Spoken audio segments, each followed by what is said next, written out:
myself wondering, what did happen to the last 10? I ran away with my life, fast forward, never turn back again. It's kind of funny that the more we pass time, the more we need to set them rewind. And 19 was the year I had to leave you, but now I'm seeing all the signs.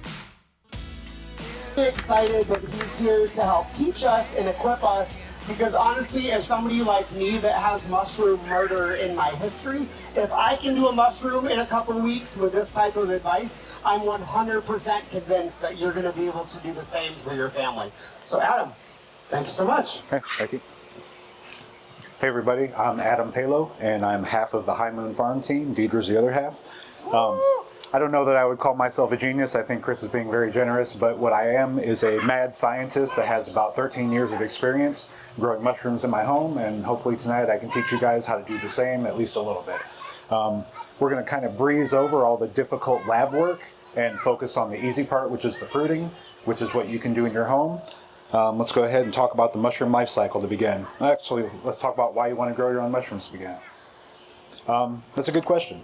You know, I think a lot of you have eaten store-bought mushrooms and you've been experienced with, you know, factory farms. With the home mushroom cultivation, you have access to fresh mushrooms year-round. You're not limited to what the store sells seasonally. You're not limited to the few varieties that the stores offer. You have complete control over growing conditions. So you know there's no pesticides, you know that you're using organic substrates. You basically know that what you're putting in your body is clean, as opposed to whatever may come from the store. You get the satisfaction of growing your own food. Most of you guys probably have gardens. Some of you may have grown mushrooms before, but being able to start from a block, like Chris said, and miss that block and baby it every day and watch the little tiny pins come out of the substrate and grow into something that you're going to consume, it's a very satisfying process. And I hope to help you guys connect with that cultivation process and kind of be part of it, as opposed to just be a consumer of something. And lastly, you can cultivate specific medicinal strains. You can cultivate specific gourmet strains. The medicinal strains have therapeutic properties, which you're not going to be able to walk into Publix and buy reishi mushrooms. Lion's mane, which has the neurogenic properties, can regenerate brain cells. These just aren't things that you're going to run into normally when you're out as a consumer. So let's talk a little bit about the mushroom life cycle. Some parts of it are difficult and not what you want to do at home unless you have a full-scale laboratory. And some parts of it are very easy and give you results which will be satisfying. So you start off with mushroom spores. And when you get 2 spores, you put on some Barry White music, they get together and they germinate. And that is the start of mycelium. You know, mycelium is the white fuzzy stuff. If you've ever gotten a load of wood chips dropped off to your house and you start to dig in and you see that white steamy mycelium inside, that's the beginning of the mushroom growth cycle. So you get your spores, they germinate, they start to grow the mycelium, and that begins to colonize the media that they're on. The media is generally known as spawn, because you're going to spawn it to another media, which is known as substrate, and we'll get into that a little bit further. As the mushrooms reach the full colonization, they reach the edges of that media, they begin to form what's known as primordia. And primordia are these little tiny dots that seemingly form up out of the mycelium and turn into what are known as pins. Pins are miniature little baby mushrooms that will rapidly begin to grow into a full-size fruit body.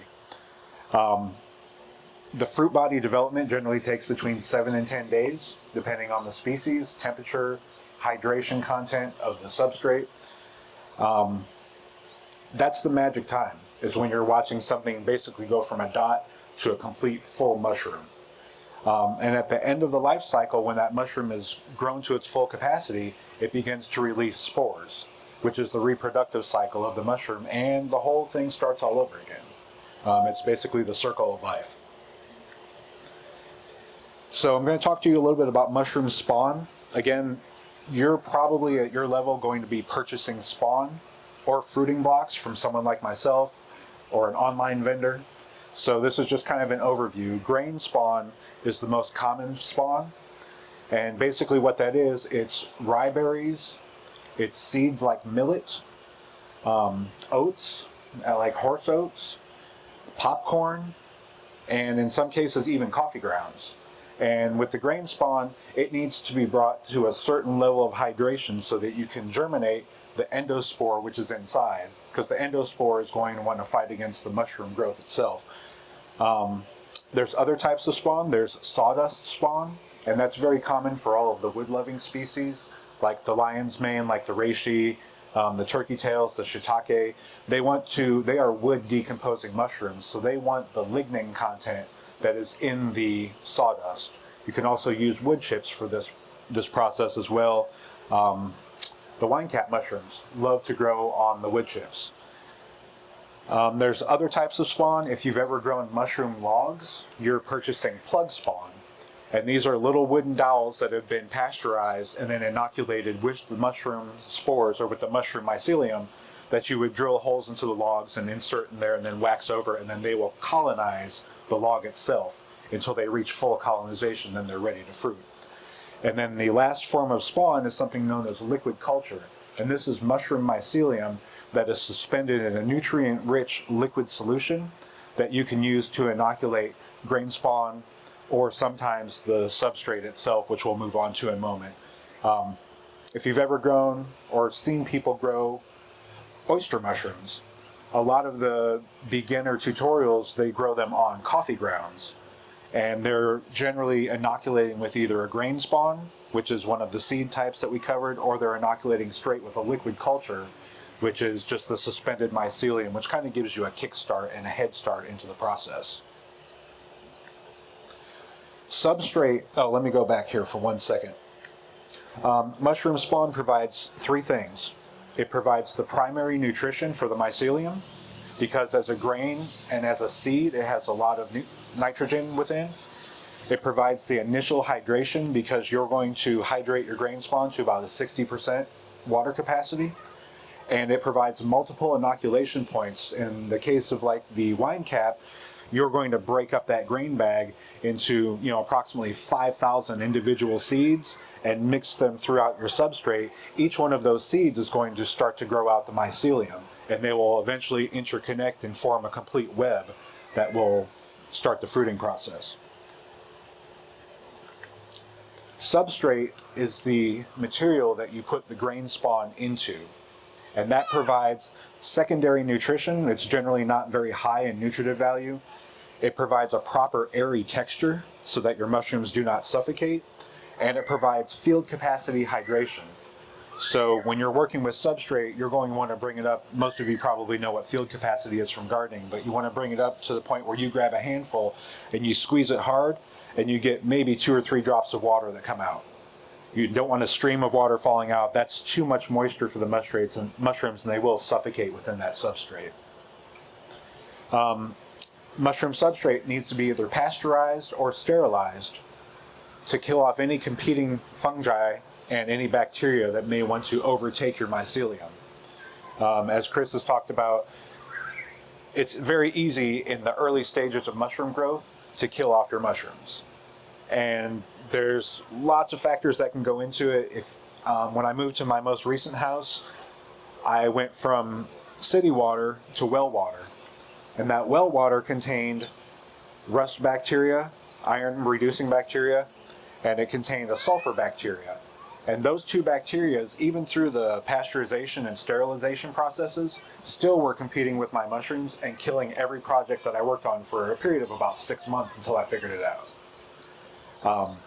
That's why as a beginning mushroom grower, you don't really want to start at the spore stage, because you're kind of in an uphill battle against everything in the air, everything in the water that wants to fight against your process. Substrate needs to be compatible with whatever species of mushroom you're going to grow. If you're growing a wood-loving mushroom, you want to grow on a wood-based substrate. That can be straw, that can be cardboard, that can be wood chips, it can be hardwood fuel pellets, which when you hydrate, they break down into sawdust. Most gourmet and medicinal species prefer a wood lignin-based substrate. There's other mushroom species that are dung decomposers, but we're not going to talk about those tonight because I don't want you guys to go to jail. So your common mushroom substrates would be cocoa coir, which is a byproduct of the coconut process. Many of the countries over in Southeast Asia have, over the past decade or two, been excavating their landfills because they used to throw away the coconut husks and then they realized they could sell them to gardeners in the West. So they excavate the coconut husks from the landfills, rinse them down in parking lots or on concrete, let them sun dry, and then compress them at very high heat into bricks. And then they ship them over here and they sell them to us. You can get those at the pet food store. It's called lizard bedding. And bricks are about $3 a pop, and they fill about 6 to 8 quarts of substrate. You can use straw. Straw is one of the most common for growing oyster mushrooms because it colonizes very quickly. With a lot of these, you're going to have to either pasteurize with heat or pasteurize chemically with like a hydrated lime solution to kill off the competitor fungi. If you want to get into reusing materials, there's cardboard, there's coffee grounds, there's wood chips, which are a byproduct of the tree trimming industry. Those are great because you can generally get them delivered to your house for free by the truckload. One truckload and you'll have more than you know what to do with. Put them in your garden. There's specialty substrates, the logs that most of you guys are familiar with. Oak, hardwood logs like oak. Generally, you want to stay away from the softwoods like pine. There's cardboard, which is always in abundance. As long as it's not printed cardboard, it's the straight brown cardboard. You can hydrate that, you can shred it, you can just lay it flat and put your spawn in between and layer it like a lasagna. And then there's agricultural waste, which is a great one, like soybean hulls, which is just the waste from the soybean processing. There's rice hulls. There's all sorts of free or low-cost products that you can incorporate into your mushroom growing. Once you get your substrate made and you get to full colonization, the next step of the process, which is where most of you will enter into this, are the fruiting conditions. Mushrooms love high humidity, indirect light, and good air exchange. The last thing you want to do is have your mushrooms in a closed container where they cannot expel their CO2 and get a fresh supply of oxygen. There are some exceptions to that rule. Reishi mushrooms love to fruit in a high CO2 environment. When they're in the CO2, they will grow straight up and grow the antlers. And then when you introduce the oxygen to the environment, they'll flatten out and grow the conchs. That's kind of a two-step process with them. What a lot of people will do, especially in the home environment, is create something known as a fruiting chamber, which will trap humidity, but also allow for the gas exchange. Fruiting chambers can be as simple as a plastic bag with holes poked in it, to something as elaborate and complicated as what's known as a Martha, which is kind of a grow tent in a way. It's known as a Martha because the Martha Stewart brand was the most popular. And it's basically like the little greenhouse that has the plastic covering over it with a humidity system, like a reptile humidifier fogger hooked up to it, and then a fan to expel the air out of the top. Generally, those are run on timers. For most of you, though, this is a little bit overkill. Like Chris said, he was growing lion's mane basically straight in a grow bag with a mist bottle on his counter with nothing else required. And for most of what we're going to talk about tonight, that's going to work. I would recommend always starting small so that you can enjoy the experience without overcomplicating things and making it more of a hassle than you really want to get into as a beginner.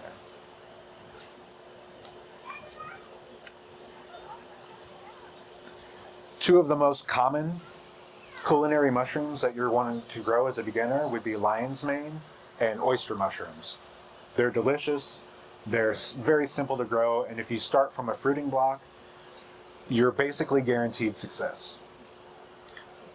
You can grow these on your kitchen counter. You can get the substrate blocks from any number of sources, not only myself, but Paul Stamets has a store online, Fungi Perfecti. There's Field and Forest. I mean, if you just go on the internet and search for oyster or lion's mane grow kits, you're going to have more than you know what to do with. They're very simple. You basically bring the bag home, you slice an X into the front of it, and you begin to mist it twice a day with a spray bottle just with water in it. After about 6 to 7 days, you're going to start to see a little bit of growth come out the front. And every day you just come by and mist it. You can even mist the counter and the bag around it because you're creating kind of a humid microclimate around the bag that will evaporate right into the grow zone of the mushrooms. That's going to retain basically 75 to 85% humidity. If you find that it's a little too dry, you can always take a garment bag from the dry cleaners is one of the best. Just drape it over the top. Not to seal it, but just to kind of trap that humidity underneath, but also allow the air to flow through. Like I said, mushrooms will begin to emerge 7 to 10 days, and about a week later, you're ready for harvest. I know Chris got his block from me a month ago, and like he said, he's already on his second harvest of mushrooms.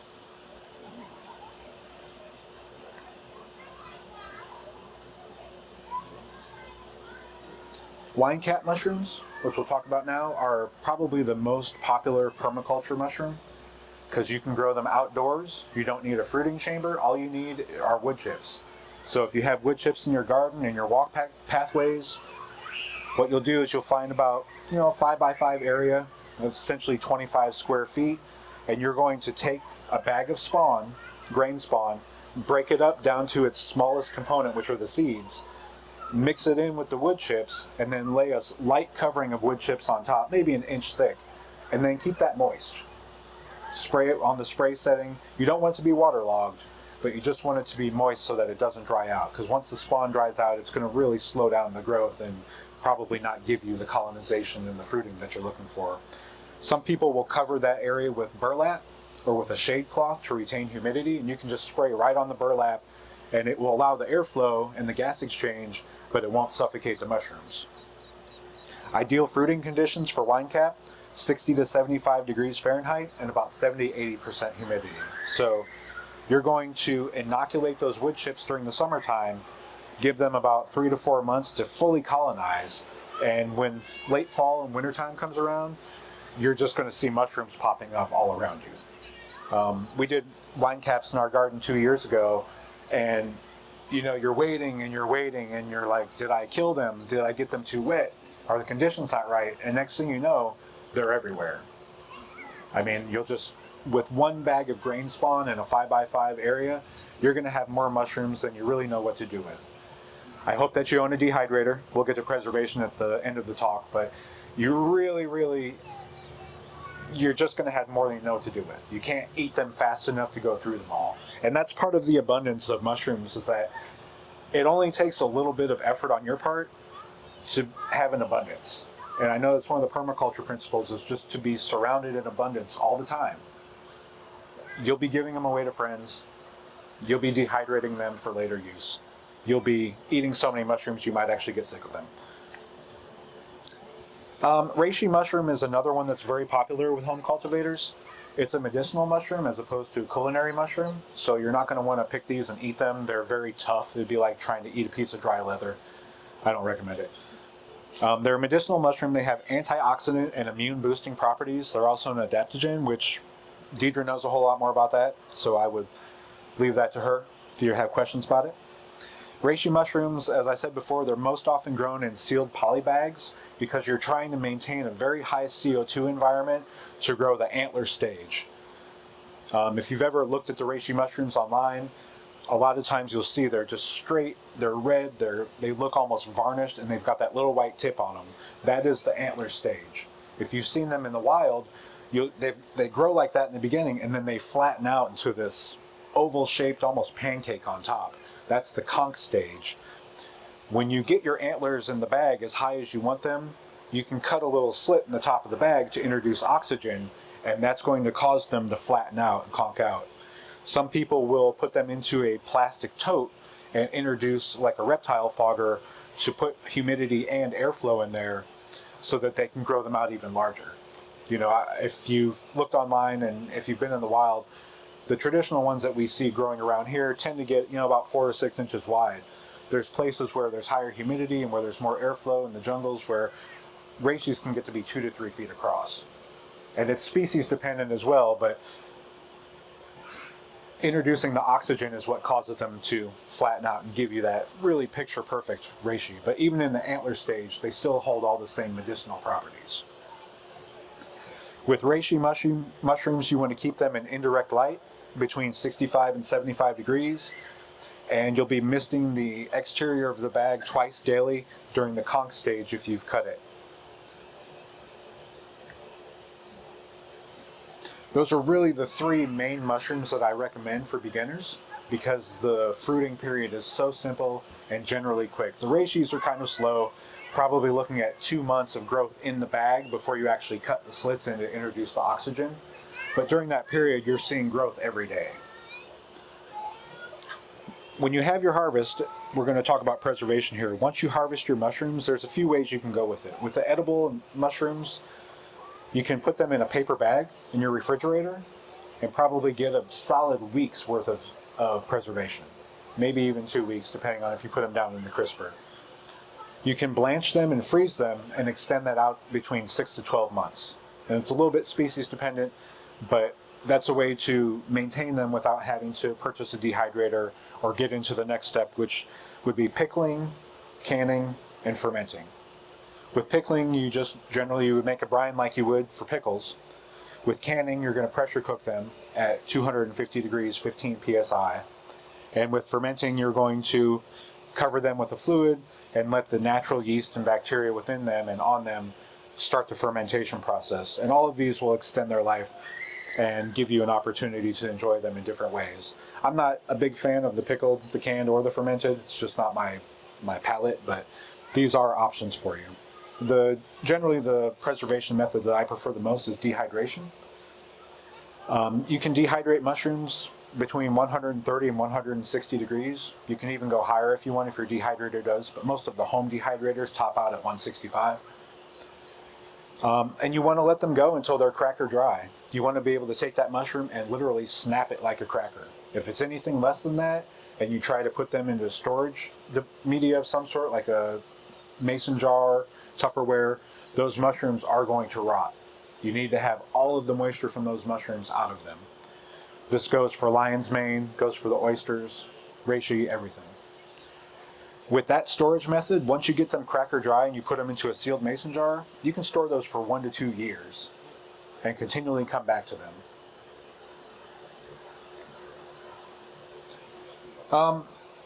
Lion's mane, oyster, and wine caps. With those three species, you're virtually guaranteed success as a first-time mushroom cultivator.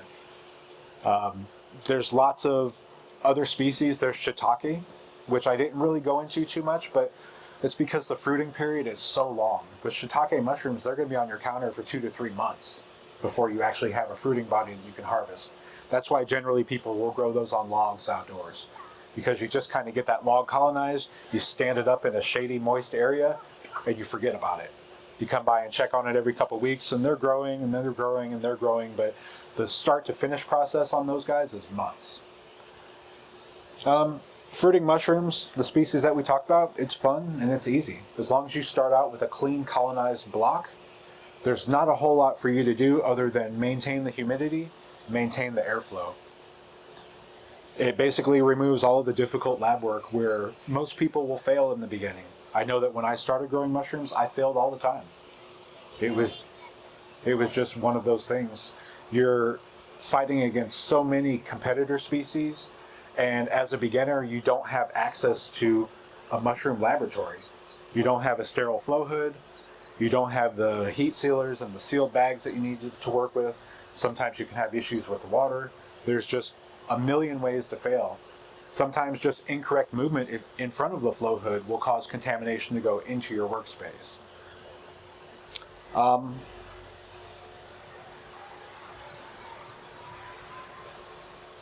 That's really kind of the gist of the easy aspect.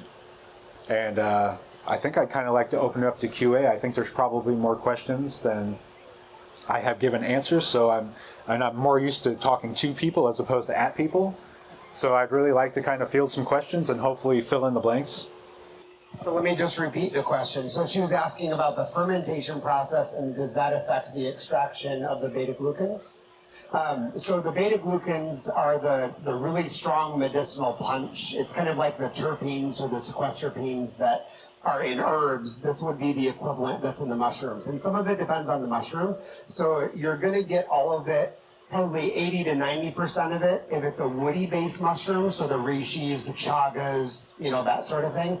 If you're using a soft water-based mushroom, you've got to use a really high alcohol concentrate. So think like, what's the Everclear, the one that's like your death wish. So that's pretty much what you want to use if you're extracting from a water-based kind of mushroom, is like Everclear. But you could use like Tito's vodka to do a woody extraction, and it's going to be totally fine. What's cool though with the woody base is you can get different types of mycelium and beta-glucans depending on the type of extraction. So what we'll do is we'll take, like with chaga, I'll do an extraction of water first and do that like in a crock pot, and then freeze my chaga in an ice cube tray so I can literally drop it in iced coffee, because then you don't taste it and you get all the medicinal, you know, kicks of it. And then you can take those same ones that you steeped in water, and then you can do it again in vodka, and you get different types of chemical constituents that you're able to extract from the vodka. But that's not true with a softer mushroom or a water-based mushroom. Does that make sense? I don't know that you get as much with fermenting out of mushrooms that you do with herbs and other plant kingdom based things. I've not heard a lot of research that I thought was great. I've heard anecdotal stuff, you know, people talking about what you can and can't get, but I've not seen good data myself. Does anybody else know of good data on the fermented mushroom benefits or good resources? I just don't know myself. Yeah. And then my second question was, sorry, I'll repeat them. Yeah, perfect. A long time ago, I had read about I think it's vitamin D that's improved by sun drying reishi and chaga. Do you know anything about like the sun drying and then it increasing that? Like I've always sun dried my chaga and reishi because of that. I don't know either. Shiitake, if they're in the sun, they increase their vitamin. Vitamin D, vitamin A? Vitamin D. Vitamin D. And the factories where they're growing them, they give them flashes of light to increase the vitamin We'll call A. Paul Stamets real quick. We'll ask Well, Dr. that's what like Stamets. David Wolf used to talk about. Yeah, that one I don't know. 15 years ago, and he said you always sun dry reishi and chaga because it improves the vitamin D content in the mushroom while you're sun drying. I don't know. Sun drying, but I've heard about if you leave them in the sun for an hour before you cook them, it's like.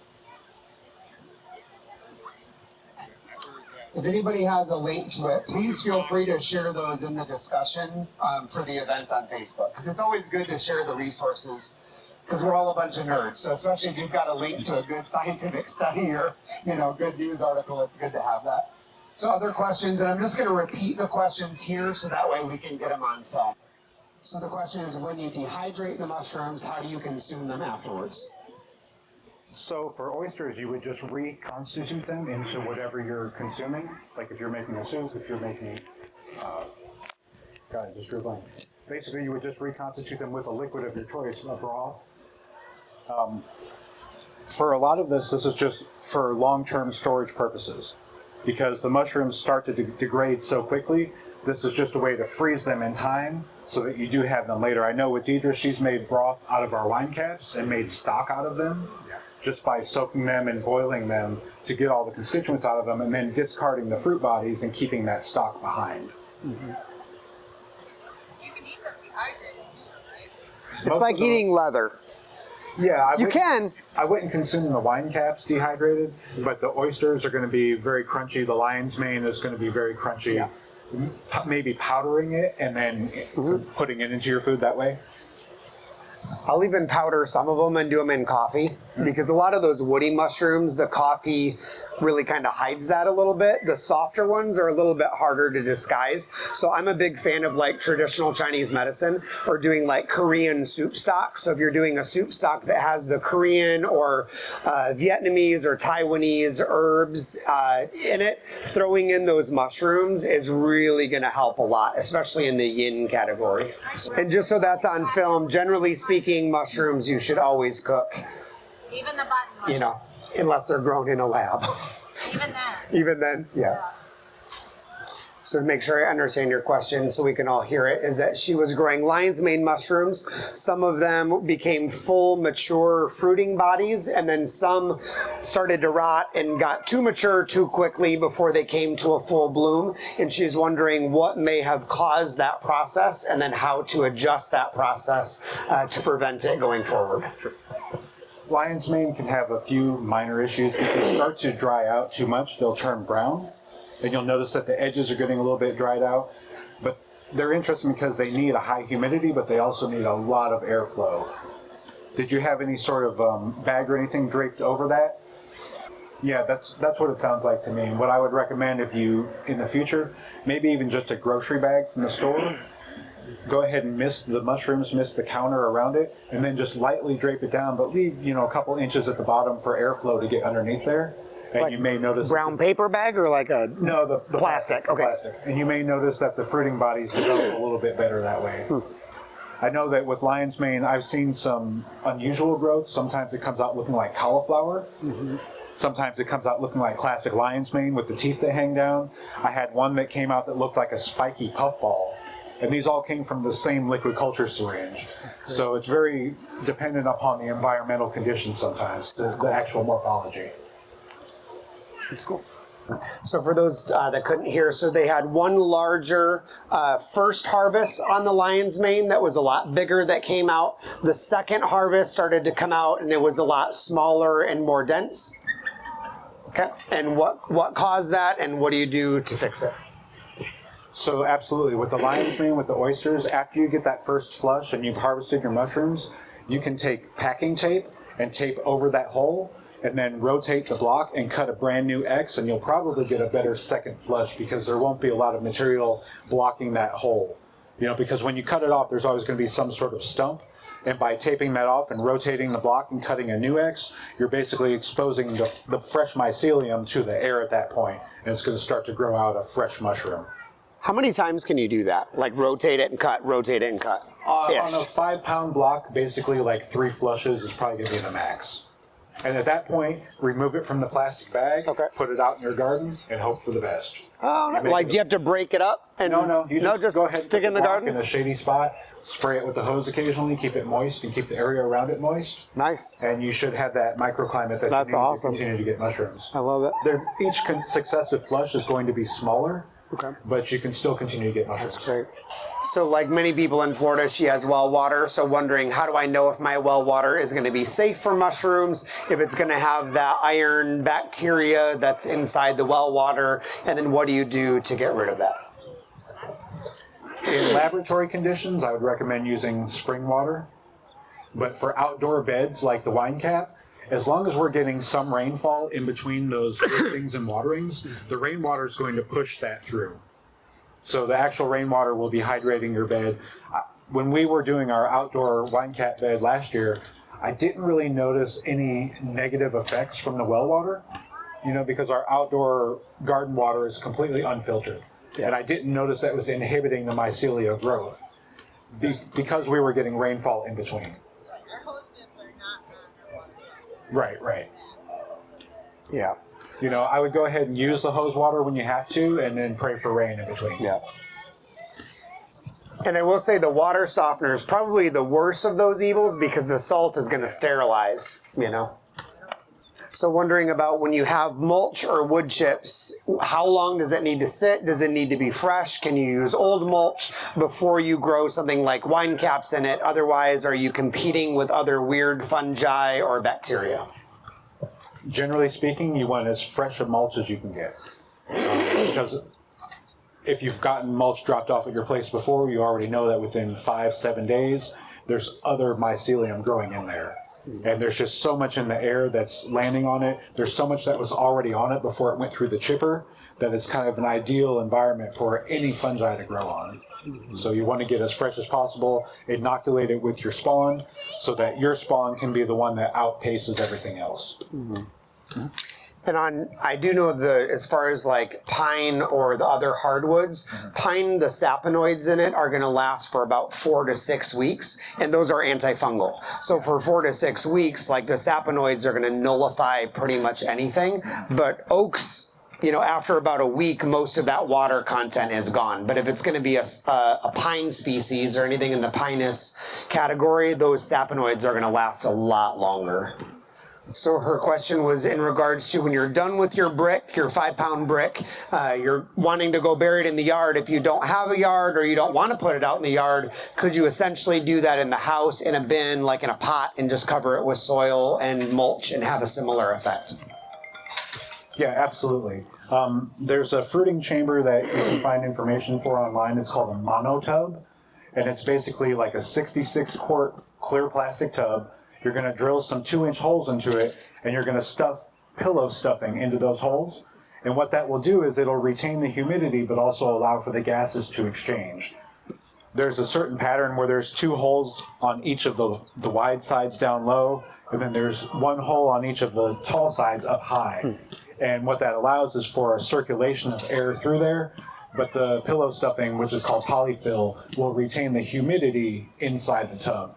So you can just come by and spray the inside of the tub with a misting bottle once or twice a day, and that will provide not ideal, but favorable conditions for the block.